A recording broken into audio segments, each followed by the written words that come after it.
मेरे मुस्तफ़ा करीम ताजदारे मदीना सल्लल्लाहु ताला अलैहि वसल्लम ने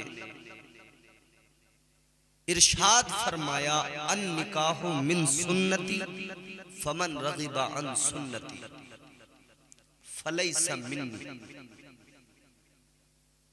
निकाह करना मेरे हुजूर की सुन्नत है।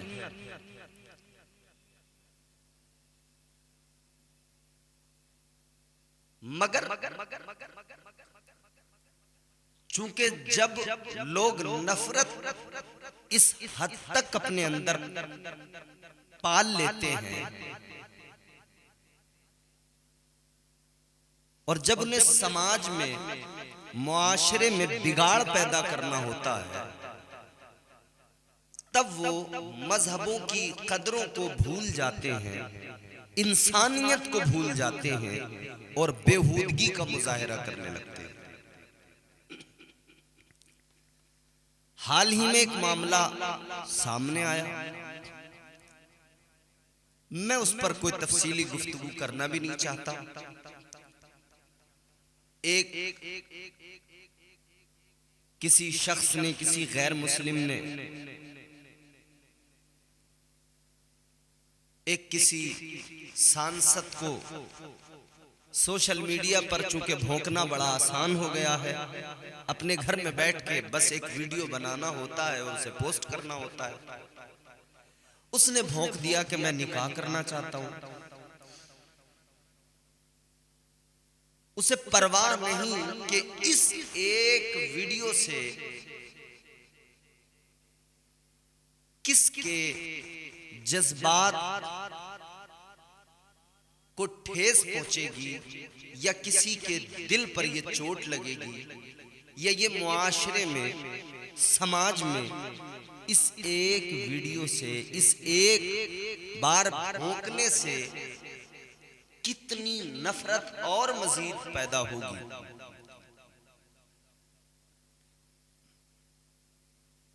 मैं इस पर ज्यादा तो बात नहीं करूंगा, मगर मैं एक बात जरूर कहना चाहूंगा।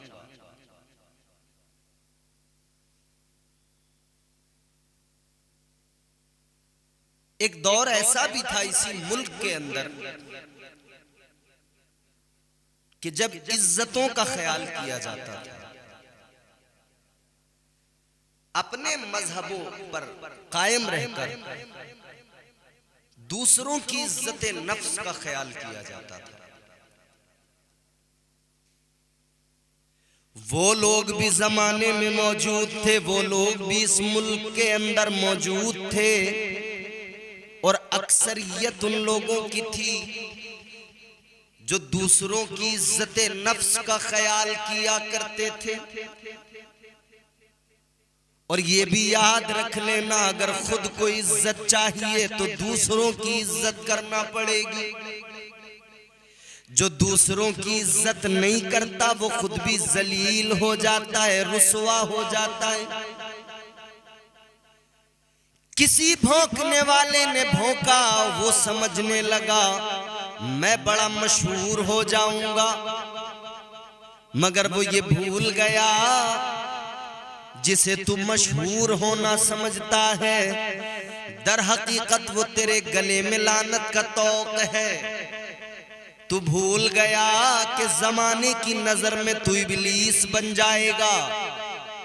दुनिया तुझ पे लानो तान करेगी, दुनिया तुझे बुरा भला कहेगी और कह रही है यकीनन।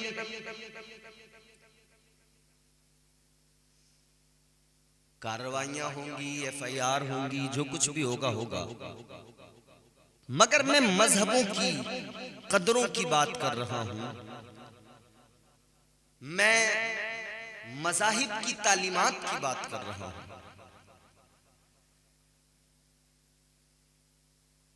इस्लाम की तालीमात, हिंदू मजहब की तालीमात। हिंदू मजहब भी ये तालीम हरगिज नहीं देता कि किसी की इज्जत को उछाला जाए। इस्लाम भी ये इजाजत हरगिज नहीं देता कि किसी की इज्जत को उछाला जाए। इस्लाम भी कहता है दूसरों की इज्जतों का ख्याल रखो, पासो लिहाज रखो। बेटी किसी भी मजहब की हो बेटी हुआ करती है, बहन किसी भी मजहब की मानने वाली हो बहन हुआ करती है, औरत किसी भी मजहब की हो औरत हुआ करती है। उसकी इज्जत का ख्याल रखना जरूरी है, उसकी इज्जत का पासो लिहाज रखना जरूरी है।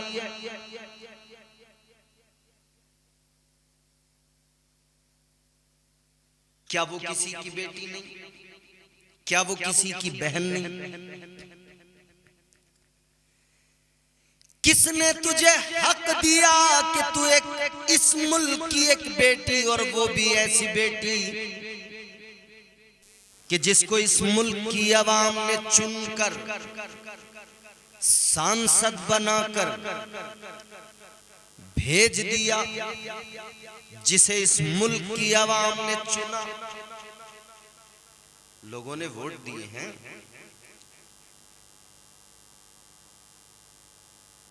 मैं आईनी तकाज़ों को सामने रखकर बात कर रहा हूं। सोचने वाली बात यह है कि जब एक नेता सांसद यहां महफूज नहीं, तो फिर सोचा जा सकता है नफरत किस उरूज पर है। बाकी लड़कियों का, बाकी बहनों का लोग उनके साथ में या क्या सलूक करते होंगे, या उनके बारे में क्या ख्याल करते होंगे, या कितनी गंदगी लोगों के जहनों में आ चुकी। दूसरों की इज्जत से खिलवाड़ करने वाला शख्स खुद बेइज्जत हो जाता है। मैं बार बार ये बात बता रहा हूं। कल तूने अगर उसकी इज्जत पे बात न की होती तो तेरे घर तक बात ना आती। तूने कल एक बेटी की इज्जत पे बात की तो तेरे घर तक बात पहुंच गई। अब तुझे जवाब में लोग बोल रहे हैं, तेरी बहन तक बात आ गई, हम तो उसको भी पसंद नहीं करते। मगर सवाल ये है, तू किसी के साथ अगर इसका ख्याल न रख के कि किसी की इज्जत है, और तू अगर ऐसे अल्फाज चुनेगा, ऐसी बकवास करेगा, तो तैयार रह, जो तीर तूने छोड़ा है वो पलट कर तेरी तरफ जरूर आएगा। और खुदा के लिए अभी भी वक्त है, नफरत को खत्म करो। नफरत खा जाएगी मुआशरे को, नफरत तबाह कर देगी समाज को। इस नफरत से आखिर मिला क्या है? कब तक मजहबों के नाम पर लड़ते रहोगे? आप अपने मजहब के साथ मुखलिस रहो, हम अपने दीन के साथ मुखलिस हैं। हमारा तो कुरान हमें सिखाता है, लकुम दीनुकुम वलिय दीन, तुम्हारा दीन तुम्हारे साथ, हमारा दीन हमारे साथ। तुम अपनी मजहबों की, अपने मजहब की कदरों के लिहाज से अपनी जिंदगी गुजारो। तुम अपने मजहबी उसूल, तौर तरीके, कवानीन अपनाओ, उन्हीं के मुताबिक जिंदगी गुजारो। मगर इस मुल्क में हमें भी आज़ादी है, हम भी अपने मजहबी तौर तरीकों पर जिंदगी गुजारे। ये हमारे लिए हमारे संविधान ने, हमारे कानून ने हमें आज़ादी दी है, और ये आज़ादी, ये हक हमसे कोई छीन नहीं सकता है। मगर इतना जरूर सुन लीजिए और दुनिया जान ले, इस मुल्क के जितने ये नफरती चिंटू हैं समझ लें, नफरत एक दिन भयानक रूप इख्तियार करती है। नफरत इंसानियत को खा जाती है, नफरत इंसानियत की जड़ों को खोखला कर देती है। इंसान बन नहीं पाए, धार्मिक इंसान बनने की बात करने लगे। इंसानियत अपने अंदर अभी पैदा नहीं कर पाए, अपने आप को बड़ा धार्मिक बताने लगे। मजहबी जुनून सर पे सवार हो गया।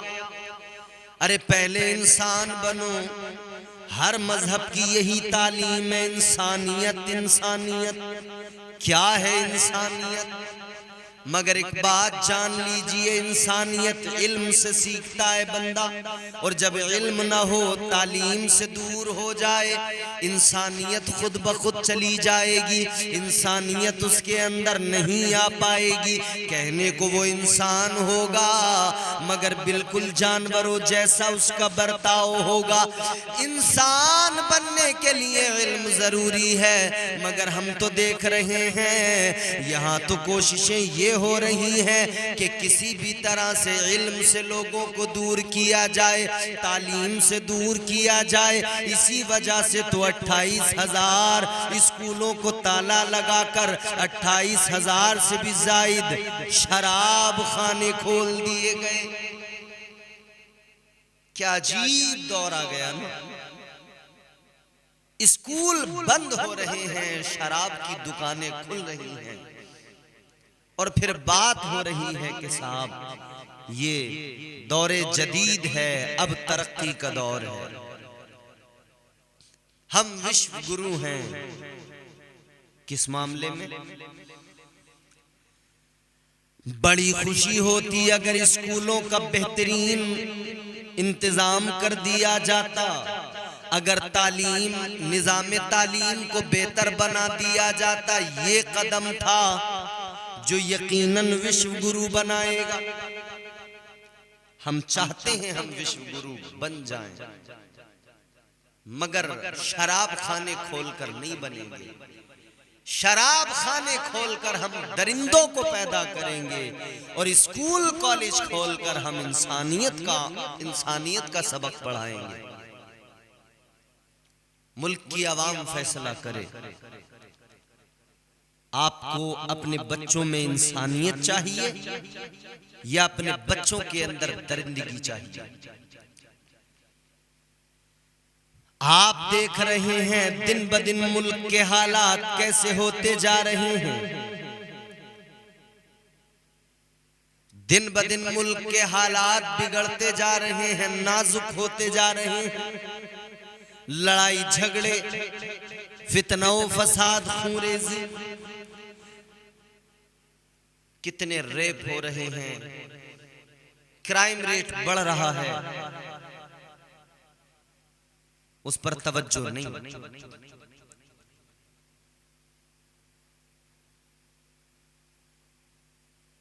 यह अजीब दौरे तरक्की है कि जिसमें इंसानियत दम तोड़ती जा रही है। यह अजीब दौरे तरक्की है कि इंसानियत कमजोर होती जा रही है।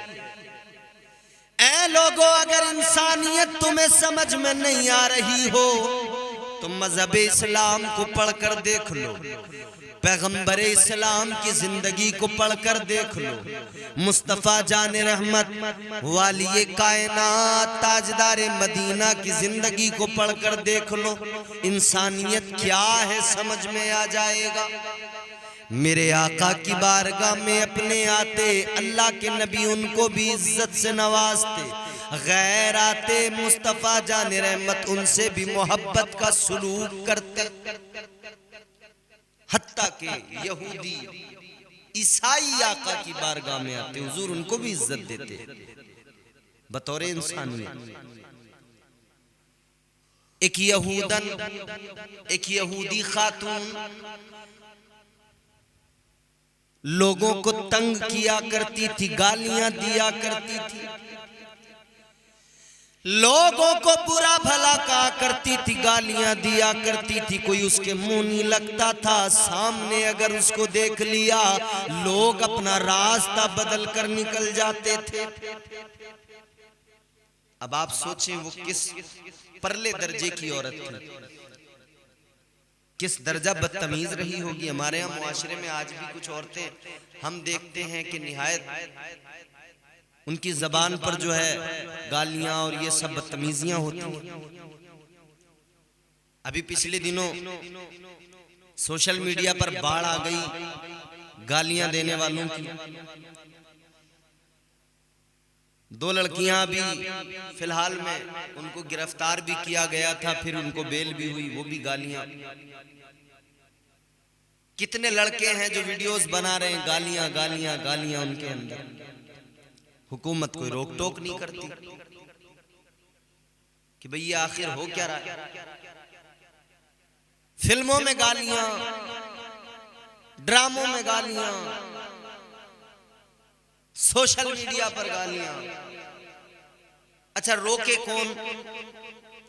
खुद हमारे यहां के नेता गालियां दे रहे हैं, कौन रोके?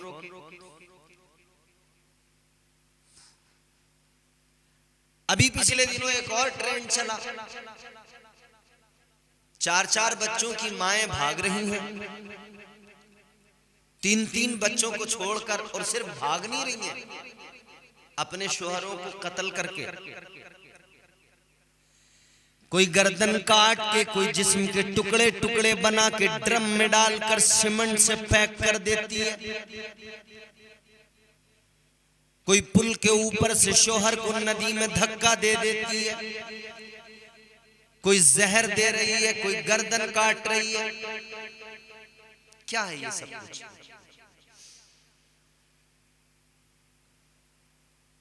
आप आजादी के नाम पर बेगैरती को बेगैरती को फरोग दे रहे हो। और जब तक आजादी के नाम पर बेगैरती को फरोग दिया जाएगा, तब तक ये इंसिडेंट होते रहेंगे। आजादी है क्या?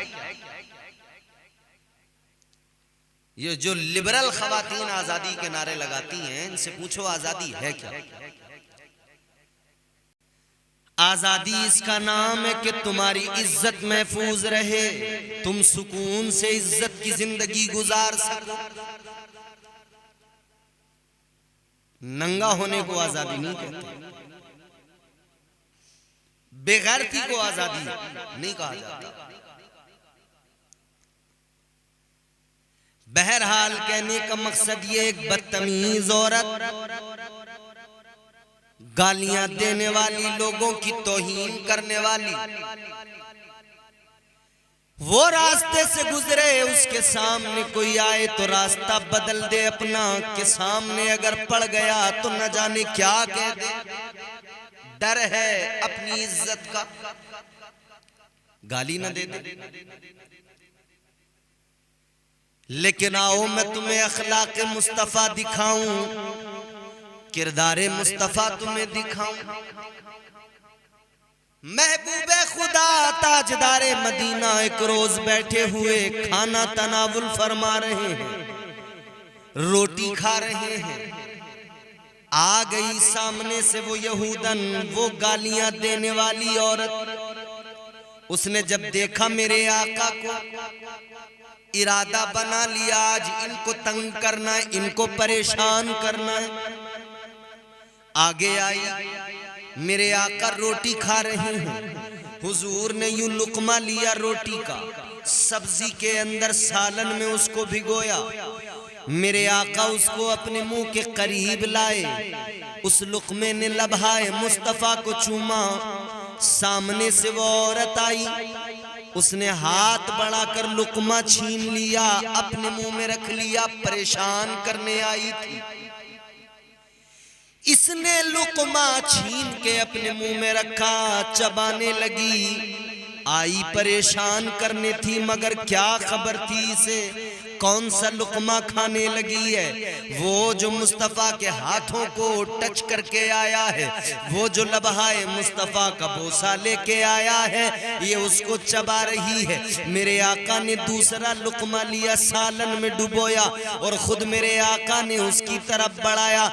मेरे आका ने फरमाया, अगर तुझे भूख लगी है तो बैठ जा, ले मैं तुझे रोटी देता हूँ, रोटी खा ले। इधर तो मेरे आका का किरदार है, और उधर वो लुकमा जो नबी के हाथों से लग कर लबहाए मुस्तफा से लग कर आया, इसने उसको चबाया, हलक से उतरा। खुदा की कसम, इसके हलक से वो लुकमा ही नहीं उतरा, बल्कि ईमान भी उतर गया, सीने में ईमान भी आ गया। इसने आका के किरदार को देखा तो रोने लगी, कहने लगी आज तक बड़े लोगों को तंग किया, परेशान किया, लोग रास्ते बदलते थे या बुरा भला कह के निकल जाते थे, लेकिन आपका किरदार सबसे आला। मैंने एक लुकमा छीना, आपने दूसरा पेश कर दिया। रोटी खिलाने की बात करने लगे, कहने लगी आपसे बढ़कर साहिबे अखलाक दुनिया में कोई नहीं है। कहती है आपसे बढ़कर अखलाक का पैकर कोई नहीं है। हुजूर कलमा पढ़ा दीजिए, अब मैं आपकी गुलाम बनना चाहती हूँ। अब मैं ये गालियां, ये लोगों को तंग करना, ये सब छोड़कर सच्चे दिल से तौबा करके इस्लाम को अपनाना चाहती हूँ। मेरे आका ने फिर उसको कलमा पढ़ाया। ये किरदार मुस्तफ़ा है, ये अखलाक का मुस्तफ़ा है। आओ मेरे अजीजो, कुरान मजीद पढ़ो। अल्लाह ताला ने फरमाया व इन्नका लअला खुलुकिन अज़ीम।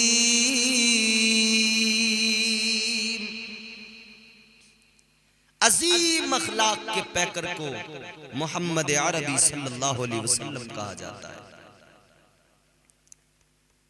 सैयदा आयशा सिद्दीका रज़ी अल्लाह ताला अन्हा उम्मुल मोमिनीन आप फरमाती हैं, सवाल किया गया हुजूर का अखलाक कैसा, क्या है हुजूर का अखलाक? फरमाती हैं काना खुल्कुहुल कुरान। हुजूर का अखलाक कुरान मजीद है। मेरे आका का अखलाक कुरान मजीद है। ये अखलाक इस्लाम सिखाता है, ये अखलाक इस्लाम की तालीम सिखाता है, ये अखलाक किरदार मुस्तफ़ा से मिलता है, ये अखलाक नबी की जिंदगी से मिलता है। कहां गया लोगों का अखलाक? क्यों इस दर्जा बेगैरती मुआशरे में पैदा हो गई? जिधर देखिए नफरत, जिधर देखिए बेगैरती, जिधर देखिए बेहयाई। अजीब जमाना आ गया, लोग इसको दौरे तरक्की कह रहे हैं। ये दौरे तरक्की नहीं है, ये दौरे बर्बादी है। इस दौरे बर्बादी में अखलाक बर्बाद हुआ, किरदार बर्बाद हुआ, इंसानियत बर्बाद हुई। आप इसे दौरे तरक्की कैसे कह सकते हैं? इंसान वैशी दरिंदा बन गया। अरब के जाहिल हुजूर की आमद से पहले बेटी को मनहूस समझते थे। आज भी कितने जाहिल हैं जो बेटी को मनहूस समझ रहे हैं।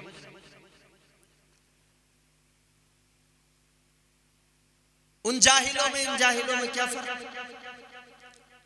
मैं तो कहता हूं ये और बड़े जाहिल हैं।